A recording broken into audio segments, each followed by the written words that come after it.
need to isolate it. And I feel like this whole...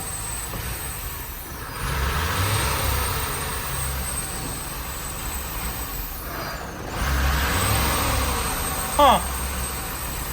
Is that a vacuum leak back there, man? I wonder. I've seen enough.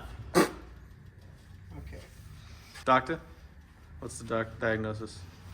She got vacuum leaks. A lot of them. Oh, we got a big one that is right there. You know what that is? It's not tightened down. Oh, that's a nut that's supposed to tie it down? Yeah. Gonna have to look into that. And maybe this right here. Oh yeah, I'd say so. What? This giant one that's off is hanging here. Yeah, maybe. That goes in there.